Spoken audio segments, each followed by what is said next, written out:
This is Game Spotlight, and it looks like Portal Power has been revisited, but this time on Temple of the Past instead of Void Thrashing.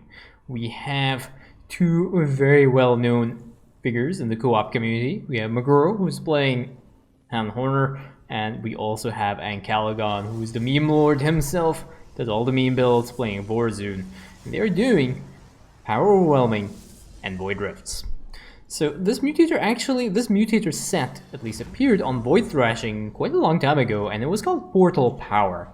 And yeah, it was actually a really difficult mutator set. I think it was Brutal +5 difficulty. The Void Rifts themselves make this mission really difficult. But additionally, you also have these units that can actually start spamming you with abilities, and it just gets really nasty. And it just overall not a very pleasant mutator set to play.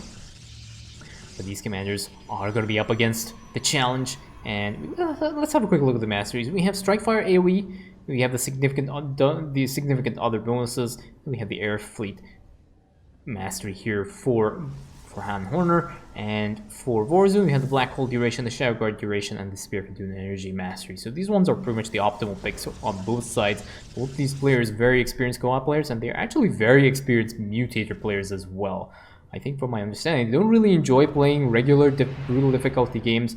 They always like exclusive play brutal plus games, usually around brutal +5. They're really looking for a challenge, and they usually relax by playing some brutal +3 games. So they're very experienced players. These Zerglings now that have spawned from the Void Rift are going to start nibbling away on the temple, and here on Han&Horner they're going to be using a bunch of Assault Gallons to clear out the first Void Rift that has spawned on this mission. You can see there are just already a bunch of Zerglings, and that Baneling is just going to go and just run straight for this temple and deal a little bit. Oh, actually, I thought that guy would have actually blown up on the temple. That's interesting. I was not aware that that was not a thing, but that Baneling does end up hitting the bunch of Reapers here. We take a little bit of damage, but again, we have the Shadow Guard already available for Warzone. Warzone now will start to clear for expansion. And again, remember that these Void Rifts will start to grow as the mission starts to progress, so you need to clear these Void Rifts out as quickly as possible, otherwise you are going to get very nasty units spawning, and it's generally not a very nice experience. And oh look, what a surprise, the enemy composition is Shadow Tech, everybody's favorite composition, because, you know, Ravens are fun, and Seeker Missiles are fun, and Battlecruisers are fun, and Liberators are fun, and Cyclones and Banshees are fun. All the units in that composition is just lots and lots of fun. And we have now a time stop coming down for Warzone, and Warzone will end up clearing out that Void Rift as well, and will be sending her Shadow Guard to start weakening Amon's base here. Han is still trying to clear out her expansion, so she's going to be working away on that.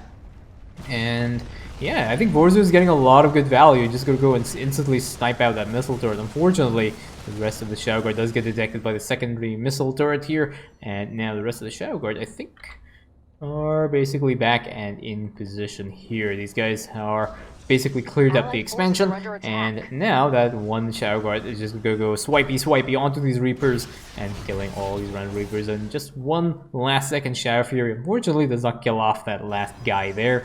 But again, Han's army is in position now, and they are ready to deal with this next attack wave that is coming up down the middle lane.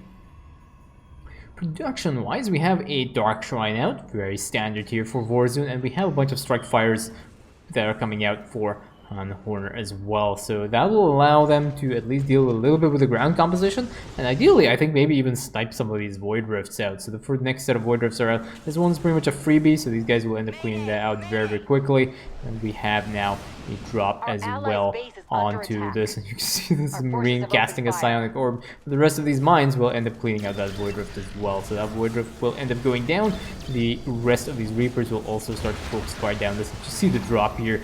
It's just all these units will also cast abilities, so this can get very tricky. We have a bunch of Dark Templars as well being warped in for Zeratul, or not Zeratul, but Warzone, and now these Dark Templars will end up killing off this last Marauder. Some more damage being dealt by that temple, because that point defense drone is getting so much value by just cancelling out the attacks of the Galleons here. But finally, the point defense drone goes down, as well as the guy that was harassing the temple. Another Shadow Guard gets dropped down here, and now the Shadow Guard will be used to clean up the rest of this attack wave. And now we can see that a bunch of cooldowns are already ready. Still 60 seconds left on the time stop, and that time stop is going to be very important in getting these commanders. So just buying these commanders an extra 20 seconds to get stuff up and running. There's another Void Rift that has spawned right on top of this temple, and you can see we have some more strike fires that are being used here to clean up that Void Rift. That Void Rift goes down. I think spawns, two Zerglings.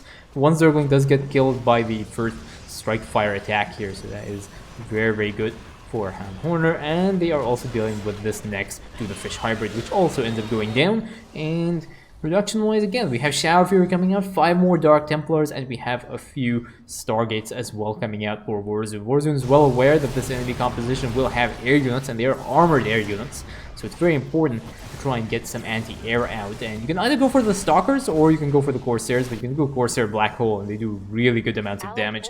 And you can see there's a random yoink here onto one of these Assault Galleons. Assault Galleon somewhat confused as to why he was moved a little bit forward. And then the first Void Thrasher spawned, and it will start to attack the temple. Again, dealing a little bit of damage, but that'll be pretty much cleaned up by not the Shadow Guard, apparently. The Shadow Guard wants to just go and push into Amon's base right now. And the next set of Void Rifts are out as well. 2 shots here, 2 shots there, another 2 shots there, and I don't know if there are a few more strike fires available for Han&Horner. It doesn't seem like so. I think that one is going to be left a while up here, and these things are going to end up clearing out these rocks. But the Void Thrashers have been cleared. The Void Thrasher has been cleared out so far, and now we have another bunch of Dark Templars that will move in to try and clear out this Void Rift. We have again Seeker Missiles onto these Dark Templars. Unfortunately, some of these Dark Templars do end up dying because they end up getting decloaked from, I think, a random fungal growth. So they end up getting decloaked, which means they lose their Warzone passive.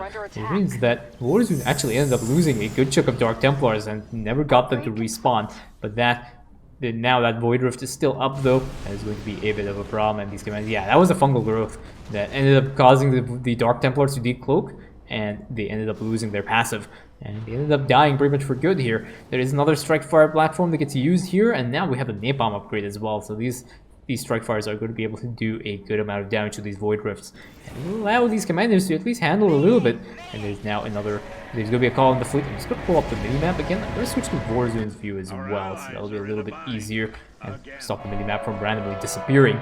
But you can see now just lots of good value coming in for calling the fleet, just softening up Amon's bases. Kind of want to clear them out as quickly as possible. Another set of strike fires do get used here to clean up that last Void Rift. That Void Rift actually it'll end up going down, but there's not before Black Hole comes down onto one of these Dark Templars here.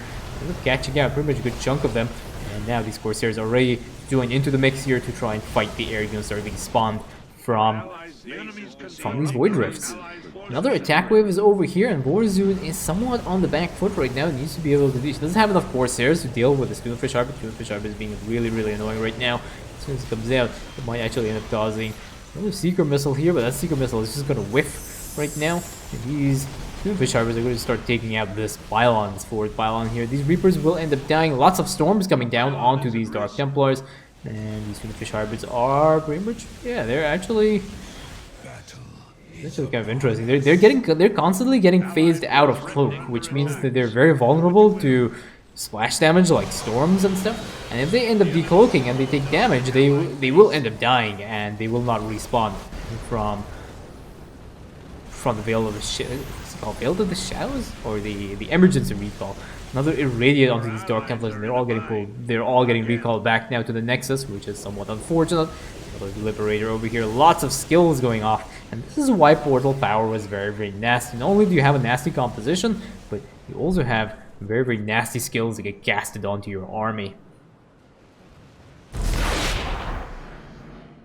You have a space station reallocation that gets dropped onto this attack wave, so that will handle this attack wave without too many problems. Temple is sitting around 2,500 HP, okay so far, but again, there's more attack waves coming up, more Liberators, more Reapers, more stuff here, and Amon has basically fortified this dark position. He's making missile turrets and bunkers as well, and then we have Time Warp, Fungal Growth. It's so difficult to just call out what skills are being used here. Another Time Warp, no, 2 Time Warps actually onto Han&Horner's army, and now we have a black hole from Warzone. We have some random secret missile. I don't know where that secret missile has landed, but I think it landed right onto the middle of these Dark Templars, and these Dark Templars are taking so much damage. The next set of Void Thrashers are out, or at least one Void Thrasher is out. And again, there's just going to be so many skills being used here. These Galleons are getting a little bit of value. They are actually harassing a little bit of Imon's army. They end up clearing out that set of forces here. But you have to be very careful. Just one random Void Rift spawns one Zergling, and that Zergling will be able to cast abilities, so you have to be careful. And this is what made Mortal Power such a difficult mutation. It's just the random innocuous units that come up towards your base. If you do not clear out the Void Rifts as quickly as possible, they will end up scaling your mineral line, and you will end up losing a lot of stuff. So far, the casualties, 24 probes have died in the random skirmishes that have happened in this mission. And I think we have a few like SCVs as well, but Warzone mostly taking a lot of losses in terms of the probes there. That might have been from the Dark Templar recall that happened with the Irradiate as well. And we have a few more as well being used here. And did the point defense drone just cancel out the drop attack? Yeah, the point defense drone that was dropped from Power Overwhelming cancelled out the drop attack from... I think that's what happened, because there was supposed to be a napalm shot here, but there was no napalm there. At least I think that's what happened there. And now we have a bunch of Marauders that are dealing so much damage in this temple. And the Nexus actually gets phased out by the Raven, which is even more unfortunate. Even more insult to injury. Some more Seeker Missiles onto these Wraiths here. This is absolute carnage right now. There's another Seeker Missile right into the middle of the mineral line. Lots of these probes dying off as well. Just Seeker Missiles. And they're harassing those innocent probes. And another Void Rift on the top here that ends up getting cleaned up as well. Another Void Thrasher on the top, but that one is getting focused down as well by Han. There's Galleons. And over here, some more harass as well coming up. And there were a lot of good workers lost. 42 probes have died so far. This is very, very inhumane. And now Han&Horner is going to do the bonus objective. There is another drop attack coming up here. These commanders will have to try and deal with it. I think Warzone is already in position, so there might be a black hole. Yeah, there's a little bit of a yoink here. And the one thing to note is that the abilities from Power Overwhelming are irrespective of black hole. They are casted via triggers. They are not casted via unit abilities. And black hole only disables, obviously, the unit abilities. It does not disable the triggers. So these units will still be able to be more than happy to cast their abilities even though they are in black hole and even though they are in time stop. That is also a thing that can happen. A lot of these guys have unloaded right now, and these commands will have to try and deal with this. There's another fungal growth on to the Raven. Does end up these Dark Templars do end up dodging these Ravens, and now there are a bunch of SCVs that are being pulled to try and help repair these Corsairs and reduce the amount of damage. But there's another Seeker Missile right on top of Warzone's army, and Warzone does end up taking some more losses here. 26 Dark Templars have died, and I think 6 Corsairs. Not too terrible, and there's one fusion core as well that ended up dying as well. I do not know how that ended up getting picked off, but Han&Horner are not really losing very much in terms, like, considering the units they're using. They lost 25 of these Hellions. It's not terrible. They're doing okay. Warzone, on the other hand, just getting the short end of the stick in just terms of the abilities. And one of the things that really sucks for Warzone is the fact that she is getting constantly pulled out of Cloak, and she's not able to utilize her passive to recall her army back. We now have a call on the fleet that is being utilized, and that does get a few more kills on this attack wave. This attack wave is still well on its way. We have a few more mag mines that are ready as well. That one mag mine got yoinked by the hybrids, and now we have a time stop that has been used, which means that Han&Horner are basically going to delete that attack wave, and now Warzone wants to try and deal with this next one. These tuna fish hybrids are going to be a little bit more difficult to deal with. Warzone does not really have very many Corsairs, even though they have the cloak, and even though they're at level 1 attack upgrades right now. They do not really have very many Corsairs, and these things are going to be very difficult to clear, especially if there is a random barrier here. But Han&Horner's army are already ready and in position. They will just end up clearing out that next set of hybrids. These hybrids stand no chance against the army. Lots of Vikings being added with the wild missile upgrades as well. That just allows them to deal a good amount of burst damage to the enemy units. It's a very good choice here. Very nice tech choice for Han&Horner, and just see the damage output here. There are a few more storms coming out. These assault galleons are really getting their weight in gold right now. Basically because they have the hangar base upgrade, and that just causes the AI to spaz out, and the AI will start to skill the random what are they called? The automatic drones or whatever these things are called. The drones themselves, the assault drones.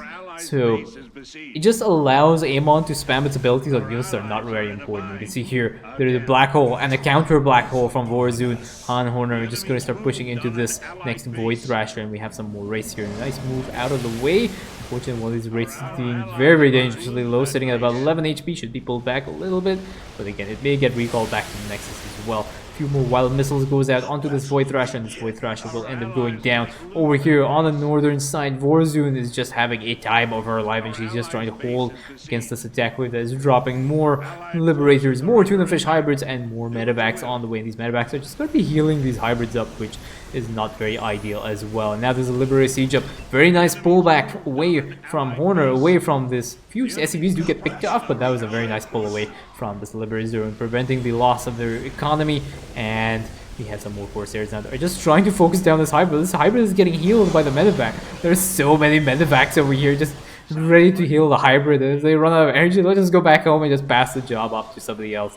Finally, Horner's army gets into position and clears out that Tuna Fish hybrid that got way more value than it would normally get. And for Warzone unfortunately sitting again at about 5 Corsairs. She's not able to get enough Corsairs out, I don't think, and that is making it very difficult for her to deal with it. Some more very nice strike fires do get dropped onto this attack wave, and with the napalm upgrade, most of this attack wave is pretty much dead before they're even like engaging the attack wave, and whatever is left now needs to be handled. Now there's a set of Void Thrashers as well on that are harassing this temple. Few more napalm upgrades as well, just to try and stall a little bit and deal a little bit of dot damage. And Warzone now is going to cast a time stop. You can see this is exactly what I was talking about. There's a fungal growth which takes them out of Cloak and the Storm, and that could mean that these Dark Templars might actually end up dying without the cloak upgrade, without their cloak, and that means that they're not going to be recalled back to the Nexus. So that could be very dangerous. Warzone has to be very careful. These battlecruisers are pretty much armored, but there's a very nice black hole from Warzone here to nullify their armor and just get a little bit more value here. Some more radiates onto these Dark Templars from the SCVs that are there around this area as well. And this Void Thrasher will end up going down, but now the next attack wave is on the way, and this is just a very scary attack wave. And now Amon has casted a black hole right on top of Warzone's army, and Warzone's army is just going to be taking so much damage from that attack wave because Warzone could not actually move out of the way there. And Han&Horner already have moved out of the way too, and they have lost 4 Vikings, but that is not terrible right now. It's mostly Warzone that is having a little bit of a hard time, but now she has a good number of Corsairs available, and these Corsairs will end up melting these Liberators. Just see the difference just a small handful of Corsairs makes here, and now these Tuna Fish hybrids pretty much are going to stand no chance against these Corsairs as well. Wild missiles just being fired up all on top of these Tuna Fish hybrids, wiping them out completely. Few Cyclones left over, but that's not really too big of a deal, and that one Adept is just dealing so much damage along with that one Zealot to these probes. These probes are pretty much all dead. That set of hybrids have died. I think that's pretty much the rest of the attack waves done, but the carnage of this mission just shows how difficult that mutation set is. There's another attack wave. Actually, there's more attack waves coming up. Okay, this is going to be the last set of attack waves that are there on this mission. Again, these guys will have to be a little bit careful with how they want to engage this. Lots of Liberators coming up here. Warzone now might be actually okay. One black hole, there's an instant yoink right into the middle of that black hole, but that is also fine. A few more storms coming out, and a few more of these Dark Templars will end up dying without their cloak upgrade, but that is also okay because that wave has been reasonably well handled. Again, lots of battlecruisers down the middle lane here, and Warzone does not have any energy to deal with anything except using one more black hole available. Some more secret missiles here, but that is a temple defended, not after a lot of carnage, but the temple has been defended, and that is GG.